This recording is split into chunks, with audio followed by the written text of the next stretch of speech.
Былтыр кичинекей эски мектепте окуп элек, азыр чоң эки этаж мектепте окуп калдык. Боз Чычкан айылында 7 айдан бери 350дөй окуучу дал ушундай заманбап имаратта билим алып келишүүдө. Эки кабаттан турган мектеп өткөн жылы пайдаланууга берилген. Билим берүү мекемеси 225 окуучуга ылайыкталган. Класстар сонун болуп калды. Азыр Кудайга шүгүр барча жакшы.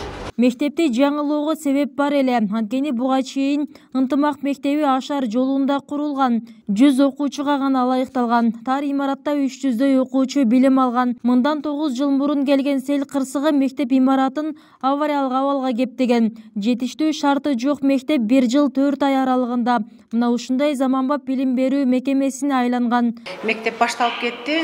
Бизде Асан Абил кайрымдуулук фонду 1 жыл 4 айда ушул жаңы мектептин курулушун бүтүрүп берди. Бүгүнкү күндө бизде заманбап шарттар түзүлдү. Биз класстарда мындай предметтик класстар ачылды, ар бир класска мындай алмаш окушат да, ошондой шарттар түзүлдү. Бизде компьютерлер, электронный доскалар, бардык шарттар бар. Жылда бизде олимпиадан дагы начар болчу. Быйылкы жылы райондон 2 орунду, 3-чү орунду олимпиададан дагы жакшы жыйынтыктарды бердик. 2 жыл аралыгында мамлекеттин жана демөөрчүлөрдүн жардамы менен Жалал Абад облусунда жалпы 9 жаңы мектеп миңдеген окуучуларга эшигин ачты. Учурда 34 мектептин ар кандай багытта курулуш иштери жүрүүдө. Мындан сырткары 24 бала бакчанын да курулушу уланууда.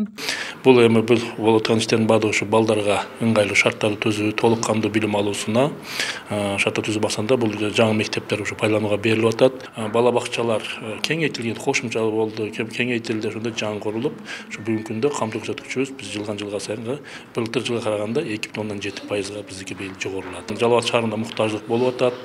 Ошондой эле Сузак районунун борборлорунда дагы ушу муктаждыктар болуп атат. Себеби калк жыш жайгашкан жерлерде. Азыркы учурда мына биз быйылкы жылы президенттик администрация менен билим берүү министрлиги ошондой Россия Федерациясы менен ушу мектеп куруу боюнча өз ара иштери жүрүп атат. Ошол боюнча да Жалал Абад шаарында дагы бүгүнкү күндө ошол 1200 орунду мектеп куруш боюнча дагы булардын арасында өздөрүндө иш жүрүп атат азыр. Жыл сайын окуучулардын саны көбөйүп жаткандыктан мектеп менен камсыз кылуу маселеси көйгөй жаратып келет. Мындан улам президент Садыр Жапаровдун жылына 24 жаңы мектеп курулсун деген тапшырмасы да бар. Өлкө боюнча курулушу башталып, бирок аягына чыкпай калган 550дөй мектеп бар экен эсептелинген. Бийлик быйыл бул мектептердин имараттарын жаңылоого өзгөчө басым жасоодо.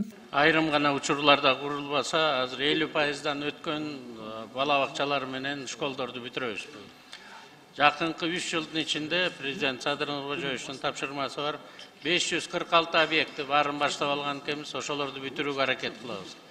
Бирок мен сиздерге айттым элем, жакынкы 10 жылда демографиялык взрыв болуп атат. Бизде жылына 24 жаңы школ куруп турушубуз керек. Анда эске алып атабыз. Авариялык мектептерди бүтүрөсүзбү быйыл? Быйыл бүтпөйт. 3 жылдын ичинде бүтөт. Быйыл кайсы критерийлер менен башталат быйылкылары? Быйыл эң биринчи критерий ошо авариялык школдордун 50%га жетип калгандан үстүнкүлөрүнүн баарын бүтүрөбүз. 65 школду тактап аныктап чыктык. Кыргызстанда 2300дөй мектеп бар экени айтылат. Анын 200гө жакыны жеке менчик, 65и авариялык абалда экени аныкталган. Кыргыз өкмөтү курулушу 50%га жетип токтоп калган мектеп бала бакчалар 3 жыл ичинде бүткөрүлө турганын билдирген. Акыркы 2 жылда Кыргызстанда 90 мектеп, 25 бала бакча курулган. Өлкөдө 1,350,000 мектеп окуучусу бар. Жогорудагыдай билим тармагына болгон колдоолор билим сапатын жакшыртууга салынган инвестиция экенин агартуучулар да белгилеп келишет. Бүбүсара Орозалиева, Шерзат Эгембердиев, 7 канал, Жалал Абад.